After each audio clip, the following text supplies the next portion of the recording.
Hello friends, मैं आपका दोस्त आर के सिंह और आप देख रहे हैं आर के सिंह एकेडमी। जैसा कि अभी तक कंटिन्यूअसली आप लोग संस्कृत जो व्याकरण है, संस्कृत ग्रामर का जो सेशन चल रहा है हमारे सर के द्वारा, उसमें आपने बहुत सारी चीज़ें सीखा, टेंस सीख लिया, अनुवाद के स्टार्ट में कैसे ये सारी चीज़ें हैं। आज एक नए सेगमेंट के साथ, एक नए सेक्शंस के साथ संस्कृत आप सीखेंगे। समास ये बहुत इंपॉर्टेंट है, ये हिंदी में भी होता है, उसी तरह से ये संस्कृत में भी होता है। ये आपको संस्कृत अनुवाद में काफ़ी हेल्प करेगा। तो आइए आप लोग काफ़ी ध्यान से अच्छे तरीके से इस समास को देखिए और सीखिए, और जहाँ भी लगता हो कुछ नई चीज़ें आपको जानकारी और चाहिए तो कमेंट बॉक्स में कमेंट करें, जिससे कि आपको और नई चीज़ें सीखने में मदद मिलेगी। तो समास है, ठीक है। समास किसे कहते हैं, ठीक है। तो संस्कृत में, हिंदी में समास तो पढ़े होंगे। संस्कृत में समास का क्या मूल्य है, क्या वैल्यूज है, उसको देखेंगे, और क्या उसका भेद होता है, क्या काइंड्स है और क्या एग्जांपल्स है, ठीक है। तो समास किसे कहेंगे? यहाँ पे समास ऐसे, हिंदी में समास बोलते हैं, दो पद के मिलने से जो विकार उत्पन्न होता है उसे समास बोलते हैं, ऐसे बोलते थे। लेकिन यहाँ पे क्या है, जब अनेक पद अपने जोड़ने वाले विभक्ति चिन्ह आदि को छोड़कर परस्पर मिलकर एक पद बन जाते हैं, तो उस एक पद बनने की क्रिया को समास कहते हैं। और उस पद को संस्कृत में समासिक या समस्त पद कहते हैं। यानी उस पद को क्या बोलेंगे हम लोग? समासिक या समस्त पद जो बना, और जो क्रिया है, बनने की जो क्रिया है, उसको हम लोग क्या बोलेंगे? समास बोलेंगे, ठीक है। समास क्या है? जब अनेक पद अपने जोड़ने वाली विभक्ति चिन्ह, जो विभक्ति का चिन्ह होता है, जो भी हम लोग करते हैं, जैसे तो बालक के साथ जो लगता है, वो सब छोड़ करके, उस सब को हटा करके परस्पर एक साथ मिल जाते हैं दो चीज, और उस एक पद को बनने की क्रिया, जो पद बना, उस प्रोसेस को हम लोग क्या बोलेंगे? समास बोलेंगे।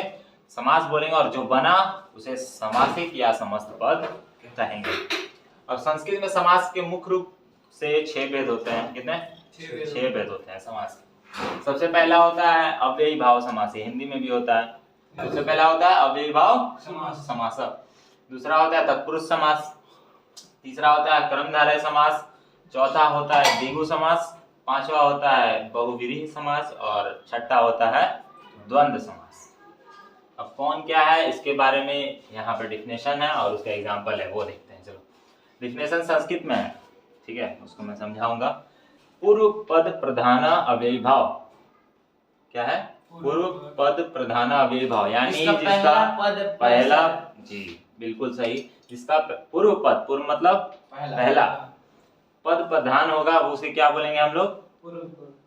क्या बोलेंगे हम लोग? अव्ययी भाव बोलेंगे। अव्ययी भाव, जैसे कि एग्जांपल है अधि हरि। क्या है? जैसे एग्जांपल अधि हरि, इसमें कौन सा पद प्रधान है? पूर्व पद प्रधान है। कौन सा प्रधान है? पूर्व, पहले वाला पद प्रधान है। तो यही होता है कि पूर्व पद जो प्रधान होता है उसे क्या बोलते हैं? अव्ययी भाव। अब नेक्स्ट देखेंगे, दूसरा है उत्तर पद प्रधान तत्पुरुष। क्या है? उत्तर पद प्रधान तत्पुरुष, यानी जिसका उत्तर मीन्स क्या होता है? बाद। उत्तर में क्या होता है? पहले प्रश्न को सॉल्व करते हो, उसके बाद उत्तर देते हो ना। उत्तर कब देते हो? बाद में। उसी तरीके से याद करने का तरीका है। उत्तर पद प्रधान मतलब, उत्तर मतलब बाद में। बाद का जब पद प्रधान हो तो उसको हम लोग क्या बोलेंगे? तत्पुरुष बोलेंगे। जैसे कि मान लो राजपुरुष। राजपुरुष में कौन सा ज्यादा प्रधान है? पुरुष प्रधान है। पुरुष ही नहीं रहेगा तो राज किसके साथ लगेगा? राजपाट किससे चलता है? पुरुष से। तब तो राजपुरुष बनता है। तो इसीलिए ये क्या हो जाएगा? तत्पुरुष समास हो जाएगा। तीसरा है अन्य पद प्रधान बहुव्रीहि। यहाँ पर है बहुव्रीहि, थोड़ा एक्स्ट्रा केस है। इसमें क्या होता है? अन्य पद, जो कि यहाँ पे पद दिया नहीं है, वो पद प्रधान हो। इसे अन्य के बारे में बताया जा रहा, मतलब किसी का बड़ाई किया जा रहा हो। जैसे कि एग्जांपल देखो, पीतांबर। क्या बताया जा रहा है? पीत का अंबर। यहाँ पे तो पीत भी जो है वो भी बराबर वैल्यू रखता है, अंबर भी बराबर वैल्यू रखता है। पीतांबर मतलब होता है पीला हो अंबर जिसका, पीतांबर, ठीक है। ऐसे महादेव को बोलते हैं पीतांबर, नीलकंठ, ये सब नाम है उनका। तो यहाँ पर क्या किया जा रहा है? यहाँ पे ना ये पद प्रधान है ना ये पद प्रधान है, यहाँ पे कोई अन्य पद प्रधान है। ठीक है, किसी अन्य चीजों के किसी बारे और में, चीज के बारे में बताया हाँ बताया गया। अगला है उभय पद प्रधान, मतलब दोनों पद प्रधान जब रहेगा तो हम उसको क्या बोलेंगे, द्वंद्व। उभय पद प्रधान द्वंद्व, यानी दोनों, उभय मतलब होता है दोनों। शुरुआत दिन मैंने जब संस्कृत का ट्रांसलेशन जैसे अनुवाद माता बताया था तो हाँ दोनों शब्द हाँ जो word तो जो- बताया था मैंने उभय मतलब क्या होता है, दोनों। उभय पद प्रधान मतलब दोनों पद जब प्रधान होगा ना Yes, तो sir. उसको हम लोग क्या बोलेंगे, द्वंद्व बोलेंगे। द्वंद्व। जैसे राम राम कृष्ण। कृष्ण, यानी राम और कृष्ण दोनों का महत्व क्या है, Yes, sir. महत्व क्या है, सेम है। माता पिता, हाँ सर, भाई बहन दोनों का क्या है, ये सब क्या हुआ, चाचा चाची, हाँ सब ये सब क्या हो जाएगा तुम्हारा, दोनों का प्रधानता है। जितना राम का प्रधानता है उतना ही कृष्ण का प्रधानता है, Yes. क्योंकि दोनों एक ही चीज के रूप हैं। यस सर, किसने, विष्णु के। नेक्स्ट है उपमानुप्रमेय कर्मधारय, क्या है, उपमानुप्रमेय कर्मधारय। मतलब सर, उपमानुप्रमेय कर्मधारय मतलब जिससे किसी की उपमा की जा रही हो, क्या, उपमा अगर किसी की जाएगी तो वो कर्मधारय होगा। उपमा क्या? उपमा मतलब किसी को जज करना, किसी की बड़ाई करना बोल सकते हो ऐसे, उपमा उसी को बोलते हैं। जैसे घनश्याम, जैसे घनश्याम, घनश्याम किसे बोलते हैं, कृष्ण जी को बोलते हैं। जैसे एक और ले सकते हो लंबोदर, लंबा जोड़ो दो, गणेश जी को उनका सब पेट लंबा को लंबोदर लंबा है। यस सर, बोलते हैं। इस तरीके से इसमें क्या किया जा रहा है, दूसरा का उपमा किया जा रहा है। तो घनश्याम क्या हो जाएगा, कर्मधारय हो जाएगा। यस सर, अब लास्ट है संख्या पूर्व दीर्घु, मतलब सर, संख्या पूर्व दिगु। दिगु का क्या होता है, संख्या पूर्व मतलब जिसके आगे संख्या लगाओ वो कौन सा समास है, संख्या दिगु समास है। जैसे मान लो पंच पात्रम यानी 5 पात्र, आगे जिसकी संख्या, हाँ जिसके आगे संख्या लगाओ, ठीक है, जिसके भी आगे संख्या लगाओ वो क्या हो जाएगा, दिगु समास हो जाएगा। यही था सारा समास और ये जैसे पद उसका विग्रह। सर चार काट ये सब जिसका पहले सर संख्या लगा हुआ ये, हाँ वो दिगु समास, जैसे छह जिसके आगे संख्या लगाओ, जैसे चौराहा। हाँ चौराहा, बिल्कुल ये दिगु समास है। यस सर, ठीक है, ये पहचानने का तरीका है, इसको जरूर याद कीजिएगा आप लोग, ठीक है। ये चीज को याद रहोगे तो कोई भी समास पहचानने में कोई दिक्कत नहीं होगा। ये याद रखना, सबका एक एक एग्जाम्पल याद रखना, बस यस, इस तरीके से पूरा समास खत्म हो जाएगा। इसके बाद एग्जाम्पल देखेंगे हम लोग कुछ स्टार्ट। तो अब उदाहरण देखेंगे, ठीक है Yes, sir. उसका। तो सबसे पहले है यथा पूर्वम, क्या, यथा पूर्वम। तो यहाँ पे कौन सा पद प्रधान है, पहले वाला पूर्व पद प्रधान है। कि पहले यथा होगा, मतलब यथा मतलब जैसे पहले चल रहा था वैसे ही बाद में यस, पहले के जैसा यथा पूर्वम का हिंदी होता है। तो यथा यहाँ पे ज्यादा महत्व रखता है। अगर पहले के जैसा ही नहीं होगा तो बाद में आएगा क्या, यस सर, किसको कॉपी करना है। यथा, यहाँ पे क्या बता रहा है, पहले की तरह। तो ये कौन सा समास हो जाएगा, पूर्व पद यहाँ पे प्रधान है इसलिए कौन सा समास हो जाएगा, अव्यय भाव। ठीक है, दूसरा देखते हैं देवहितम, क्या है, देवहितम। यहाँ पे हितम जो है वो ज्यादा इंपॉर्टेंट शब्द है, क्योंकि अकेले देव रहेगा तो उसका क्या महत्व रहेगा, देव क्या बोलोगे, भगवान, बस।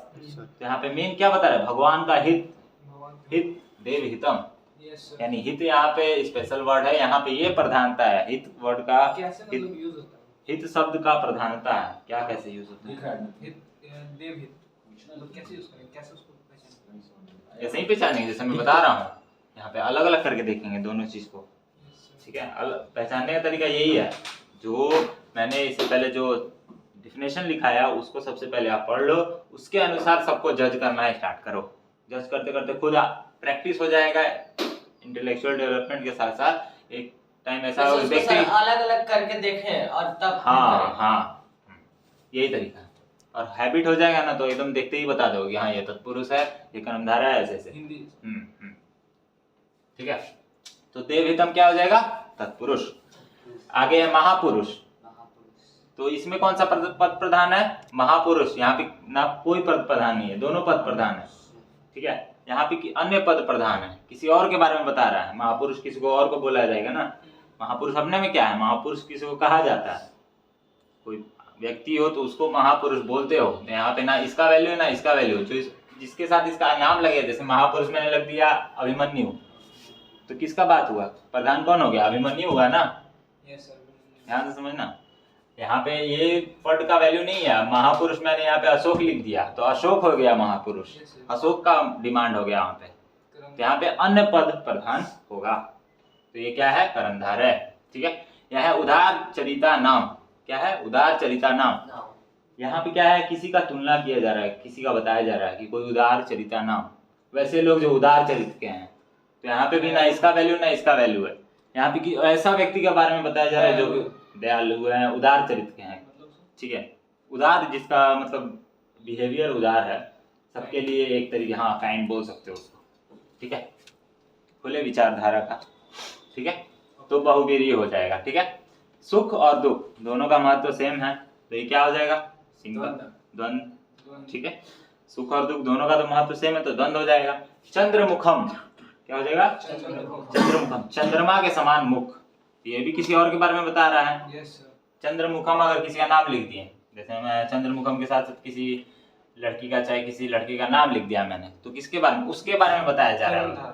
ठीक है, ये क्या है, उसके बारे में बताया कि उसका मुख किस तरीके है, चांद सा मुख रहा है। ठीक है, ऐसे मतलब बोलेंगे। ठीक है, चंद्रमुखम उसी को कहा जाता है, चांद सा मुख रहा है। ठीक है, तो ये क्या हो जाएगा, कर्मधारय है। अगला है दशानन। ये कौन था, ये तो आप जान ही रहे होगा। 10 गो आनंद मतलब होता है सिर, इसका 10 सिर हो। ठीक है, रावण, रावण को कहा जाता है। ये दशानन क्या है, इसका कोई महत्व है नहीं। दशानन बोलेंगे तो तुम्हारे दिमाग में एक फिगर बनेगा। बहुव्रीहि का एक ये भी परिभाषा है कि अगर किसी का नाम लेते तो तुम्हारे दिमाग में किसी अन्य व्यक्ति का फिगर बनता है, तो वो समास बहुव्रीहि समास है। जैसे दशानन मैंने बोला तो तुम्हारे दिमाग में रावण का बन गया चित्र, रावण है, तो ये कौन सा समास है, बहुव्रीहि। जैसे नीलकंठ बोला तो तुम्हारे दिमाग में चित्र बन गया शिव जी, तो क्या है, बहुव्रीहि। ठीक है, लंबोदर बोला तो तुम्हारे दिमाग में चित्र बन गया गणेश जी, तो क्या है, बहुव्रीहि। समझ में आया। नेक्स्ट, दीन दानम।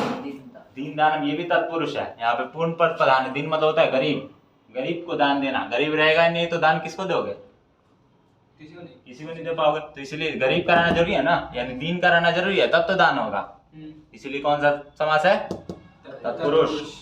अगला आप लोग बताओगे, पंचगंगम। पंचगंगा मतलब होता है 5 गंगा। कौन सा समास है, संख्या पूर्वो दीर्घो। संख्या जिसके पूर्व में लगे वो क्या है, द्विगु समास। पंचगंगा मतलब 5 गंगा। चंद्रशेखर, चंद्रमा मतलब चंद्रशेखर हो जाएगा जिसके शिखर पे चंद्रमा हो। यानी ये भी शंकर भगवान की ही बात की जा रही है। बोला ना फिगर बना, तो कौन हो जाएगा, फिगर बना, बस बहुव्रीहि। ठीक है, प्रतिदिनम। यहाँ पे सबसे पहले प्रति का महत्व है।